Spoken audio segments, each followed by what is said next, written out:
Ya tengo una comunicación telefónica con el señor Brian Acuña, un analista internacional que vive en Costa Rica, y la verdad es que yo lo estoy solicitando la gentileza que él tiene, y él aceptó charlar conmigo para entrevistarlo respecto de los acontecimientos que están sucediendo en Medio Oriente, que minuto a minuto hay situaciones totalmente, que agravan un poco la situación. No hay novedades respecto de los rehenes. El grupo terrorista Hamas, que realizó este atentado terrorista tremendo, demencial, el 7 de octubre del año 2023, esta guerra que ya tiene 7 meses sigue continuando. Siempre parece que va a haber negociaciones. Las negociaciones finalmente no logran nada absolutamente, porque la verdad que el grupo terrorista Hamas lo que quiere es un juego psicópata, porque prácticamente los rehenes, que son 100 y algo que tienen en su poder, no sé cuántos quedaron vivos, y los que están vivos no sé ni siquiera en qué estado. Y además está este tema de la eventual operación militar que está haciendo que realizaría Israel dentro de la Franja de Gaza, y concretamente la ciudad de Rafa. Algunos dicen Rafía según la grafía y según la pronunciación. La verdad que Brian Acuña, que es el analista que está en línea telefónica, ¿me estás escuchando, Brian? Hola Alberto, un gusto estar con ustedes esta tarde. Bueno, tarde en mi caso, noche en el caso de ustedes. Bueno, muchísimas gracias, Brian, por atendernos. Bueno, cuando hablamos de Medio Oriente, estamos hablando y estás convocado a hablar de un tema que no es nada fácil, un tema complejísimo, y además con novedades que vienen momento a momento. Y la última novedad, que por supuesto me gustaría, tu opinión respecto de la información que aparentemente estaría confirmada, que el gobierno de Joe Biden de Estados Unidos, el presidente, estaría demorando la entrega de ayuda militar respecto a Israel, porque el presidente norteamericano, administración demócrata, no está de acuerdo con que Israel opere militarmente dentro de lo que se denomina esta ciudad de Rafa, que es la que tiene una comunicación con Egipto. ¿Cuál es tu opinión al respecto? ¿Qué información tenés últimamente? Sí, lo último que he escuchado al respecto, bueno, este atraso es parte también de las presiones que a lo interno del partido se hace sobre el gobierno de Biden, ¿verdad? Ya en varias ocasiones, me imagino que a usted también le ocurre, de que le preguntan cuánto pesa esta circunstancia en las eventuales elecciones de los Estados Unidos, ¿verdad? Pesa, pero no pesa tanto, porque nosotros que estamos afuera casi siempre magnificamos los hechos de la política internacional para el caso de los Estados Unidos, y lo cierto del caso es que para Estados Unidos los temas de política internacional afectan, pero no tanto como puede ser seguridad ciudadana, salud, etcétera, etcétera. Y esto lo que se ve es una movida política por parte de Estados Unidos, que ha decidido demorar la entrega principalmente de algunos misiles y algún tipo de armamento y explosivos, para presionar a Israel para que no lleve de manera contundente esta acción militar que ya empezó en Rafah. No vamos a hablar de que esto es algo que está a punto de comenzar, porque ya comenzó exactamente ayer, a unas cuantas horas después de que Hamas pronunciaba de que supuestamente se adhería a una propuesta de alto el fuego. Al final de cuentas, lo que vimos es que lo que estaba por comenzar era la operación en Rafah, que toma la zona oriental de Rafah y también el control de lo que se llama el corredor de Filadelfia, ¿verdad? Que es una zona esencial de conexión entre Egipto y la zona de Gaza. Y por el otro lado, también dentro de esta misma medida del gobierno de Biden para presionar, el gobierno ha amenazado con que no van a vetar resoluciones del Consejo de Seguridad, como ya lo hicieron anteriormente en esta resolución un tanto estéril, ¿verdad?, relacionada con el alto al fuego humanitario en los días de Ramadán y en la devolución sin ningún tipo de condiciones de los secuestrados, que al final de cuentas no llegó a nada. Entonces, lo que vemos acá es un tema muy de presión, y creo que en muchos de estos casos son situaciones de imagen pública que Estados Unidos quiere, pues, también guindarse de esta circunstancia. Ahora es interesante lo que vos planteas, el tema de imagen pública. La verdad que el que ya tiene una posición tomada respecto de apoyar a los movimientos terroristas no va a cambiar la opinión, y Biden no le va a mover absolutamente nada la opinión para modificarla. Claro, una de las cosas, sabemos que Estados Unidos está en campaña política, porque en noviembre va a haber elecciones para presidente, y obviamente hay una parte del electorado que está identificado con esta cultura woke que está identificado con estos, ¿cómo te puedo decir? Estos epítetos que no significan absolutamente nada. Ya hemos visto incluso la infección que tienen las universidades norteamericanas, y estoy hablando de las universidades de las más importantes, donde supuestamente de ahí van a salir el semillero de los futuros líderes norteamericanos, las posturas prácticamente nazis y islamistas nazis que tienen con respecto al Estado de Israel, porque ya no estamos hablando de que alguien esté a favor o no de la guerra, están pidiendo la eliminación de los judíos, y esto hace recordar un poco a Alemania de 1933. La pregunta sería, ¿tan fuerte es parte de la izquierda dentro del Partido Demócrata? ¿Tan fuerte es lo que se denomina el Dirty Squad, este escuadrón asqueroso que está formado por 4 o 5 representantes demócratas, entre ellos Rashida Tlaib, Ilhan Omar, Nicasio Ortiz? ¿Cómo ves vos esto? ¿Cuál es o realmente esto obedece? Porque parece ser que Biden es más que nada un mensajero de Barack Obama. ¿Cómo lo ves vos? Yo creo que acá no sé qué tanto peso tenga en realidad la posición de izquierda en el Partido Demócrata. Posiblemente que sí. Hay personajes como Bernie Sanders, ¿verdad?, que ahora se menciona menos porque tiene menos músculo, y todas estas mujeres que has mencionado, estos que incluso algunos le llaman las jinetes del apocalipsis, ¿verdad? Es una forma en la que algunos le señalan. Hay una posición muy radical dentro del Partido Demócrata, y también está la posición de izquierda, como señala, pseudo progresista, más alineado con el grupo de Barack Obama. Lo cierto del caso es que políticamente el Partido Demócrata se muestra muy débil de cara a una reelección que posiblemente se la vaya a llevar el expresidente Donald Trump. Y por el otro lado, pues también otra de las preocupaciones que puede haber con respecto a la llegada de Trump es la llegada de este grupo Make America Great Again, ¿verdad? MAGA, claro, correcto. MAGA. Que se menciona, ¿verdad?, que también tiene una posición bastante radical, pero del otro lado. El tema de las protestas en las universidades creo que no pesa tanto en esta situación, porque, bueno, lo hemos conversado en otras esferas y lo hemos visto, de que esto obedece más que todo a grupos que se han adherido a esta causa actual, una causa palestina, con la cual pues yo no tengo ningún criterio en contra. Creo que más bien pues por elementos de coincidencia pues creo en la autodeterminación palestina, así como creo en la autodeterminación judía en la tierra de Israel. En este caso ellos se adhieren a esta causa como se adhieren a otras causas, porque vemos incluso que dentro de los que protestan hay grupos del colectivo LGBTIQ, vemos gente también veganos, vemos animalistas, todo lo que se llama la intersectorialidad, ¿verdad?, que es lo que es más famoso en la época actual, y hemos visto protestas y reclamos que vienen sí de organizaciones, principalmente de una izquierda bastante radical, una izquierda, no sé si llamarle trotskista, una izquierda pseudoanarquista, que han generado algo estructurado en diferentes países, y que su objetivo principal, como han mencionado en algún momento, es la demonización de Israel. Incluso he tenido la desdicha de escuchar constantemente utilizar el término sionista como si fuera una mala palabra, ¿verdad?, lo cual nos demuestra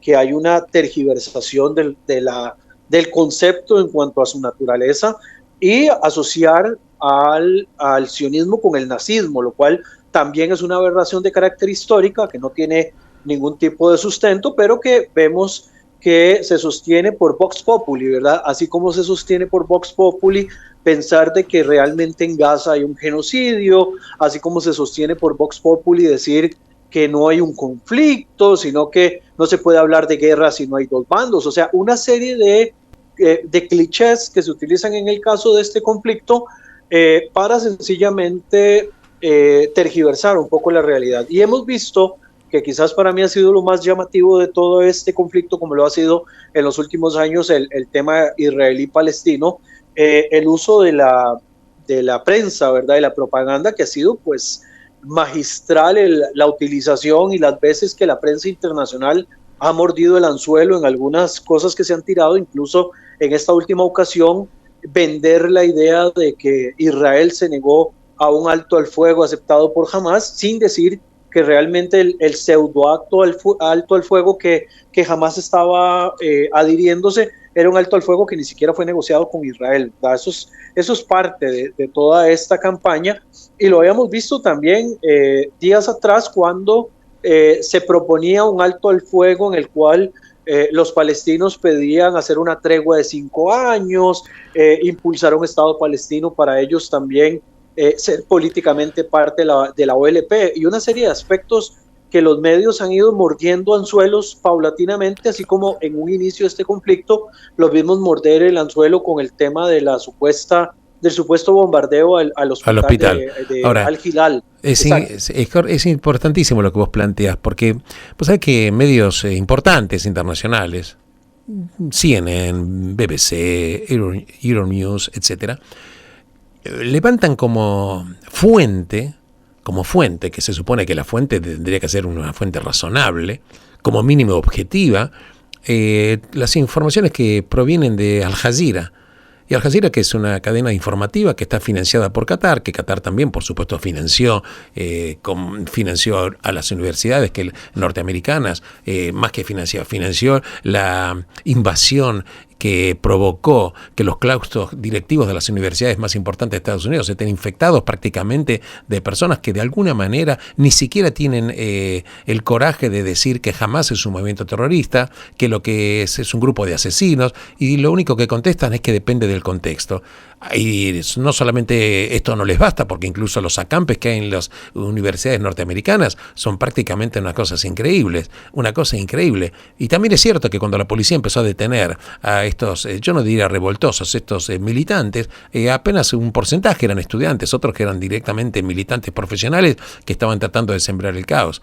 Así que, en pocas palabras, la verdad que jamás, en definitiva, el grupo terrorista Hamas, lo que pretender que Israel no siga adelante con la ofensiva militar para que no le destruya los 4 escuadrones militares que aparentemente estarían quedando dentro de Rafah, y que durante 5 años no exista ningún tipo de represalia, que me gustaría saber tu opinión, ¿sería premiar a Hamas? Biden, al no entregarle más armamento a Israel, cierto armamento específico, no estar premiando al grupo Hamas, porque en definitiva Hamas ganó la guerra de la información, y esto también hay que decirlo. ¿Cómo lo ves vos?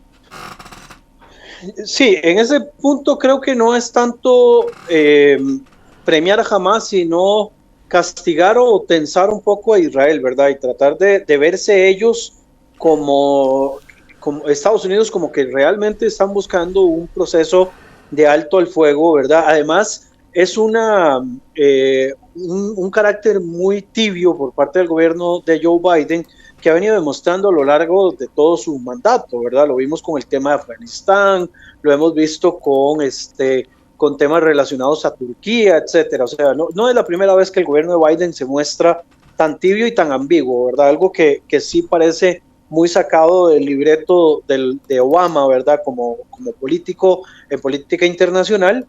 Pero por el otro lado de lo que mencionas es completamente cierto. Primero, en la cuestión de Al Jazeera, que se ha convertido no entiendo cómo se ha convertido en una fuente de información tan fidedigna, cuando en realidad son propagandistas, y que lo diga el mismo mundo árabe, que tuvieron que banear en su momento Al Jazeera porque era parte de los promotores de las revueltas sociales durante las primaveras árabes, buscando golpes de Estado a lo interno, ¿verdad?, que podrían desestabilizar todavía mucho más las regiones del Medio Oriente. Y por el otro lado, porque también Al Jazeera y Qatar como tal se han convertido en benefactores de la causa palestina, pero de una causa palestina principalmente radical, pues recordemos que Al Jazeera es un canal asociado a los hermanos musulmanes, más allá de ser solamente un canal asociado al régimen de los Al-Thani en Qatar. Lo cierto es que tienen una cercanía ideológica con los hermanos musulmanes, y los hermanos musulmanes tienen una posición sumamente radical.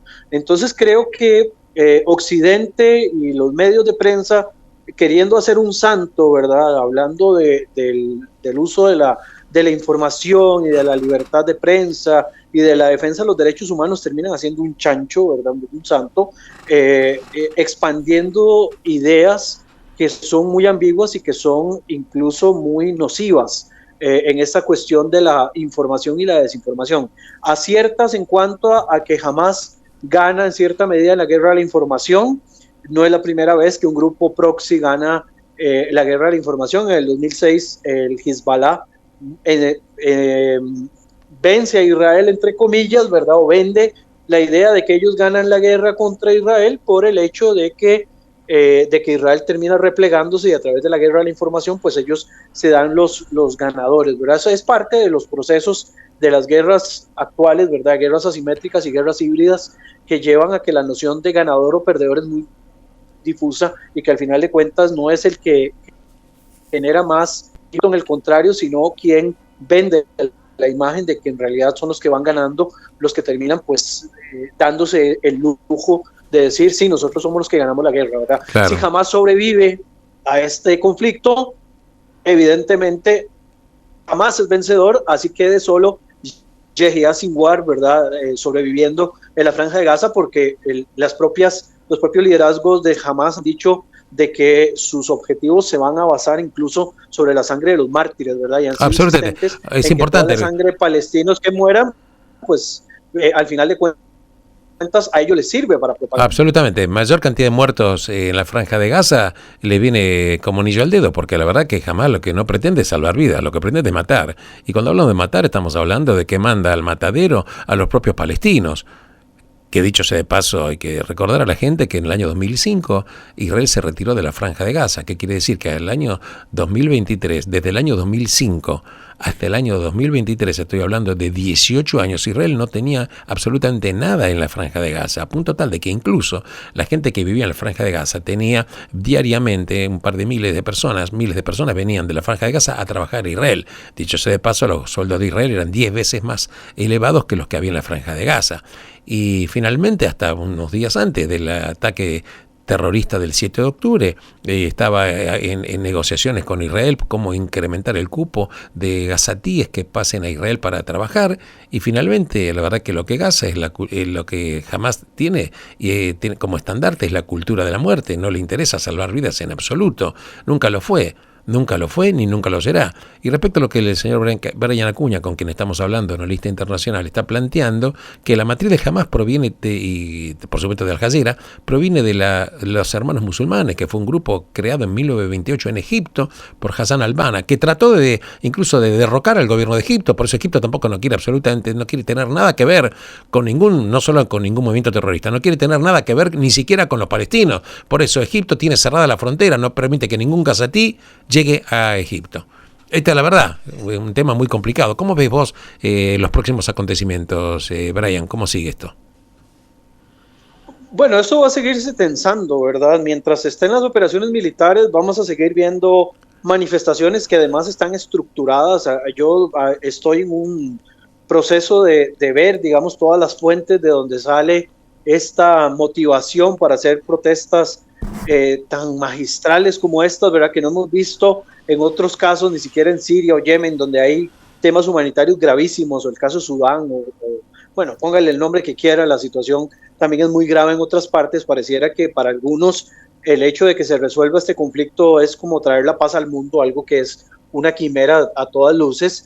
Y creo que esto es una situación muy estructurada que incluso incluye otros factores, ¿verdad? Bueno, hemos visto una izquierda anarquista muy radicalizada metido en este tema, llamando, digamos, ha sido un llamado reiterativo en todos los movimientos para romper relaciones con Israel, para que las universidades dejen de invertir o de tener relaciones con Israel, ¿verdad? Parte del movimiento BDS, ¿verdad? Porque además se llama un boicot cultural. Por el otro lado vemos gente de organismos internacionales, ¿verdad? Como la italiana esta, que no voy a mencionar para no hacerle demasiada propaganda, que también se ha dedicado más a demonizar a Israel, o lo que ha ocurrido con el caso de la UNRWA, ¿verdad? Esto es una cuestión demasiado estructurada, por lo tanto no creo que sea nada accidental, así como no fue para nada accidental, ni fue que el Hamas logró el 7 de octubre algo que no tenían planificado, o que fue más grande de lo que ellos planeaban. No, ellos se sabían lo que estaban planeando,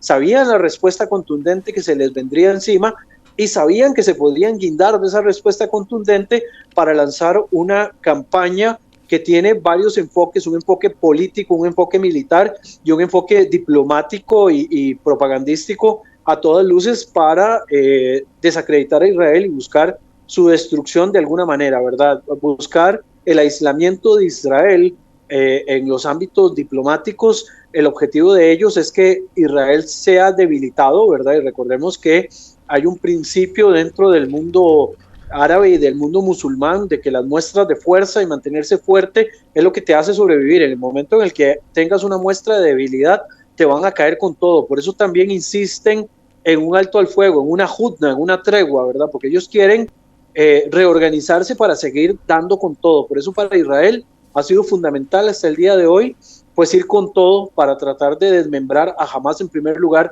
Por desgracia, por supuesto, en este aspecto hay ya decenas y cientos de palestinos y miles de palestinos que han muerto en el proceso, entre estos civiles, y evidentemente el asunto acá es que la responsabilidad mayor, que sabía que iba a ocurrir todo esto, es de Hamas y de todos aquellos que les han patrocinado a lo largo de los últimos 20 años que llevan controlando la Franja de Gaza.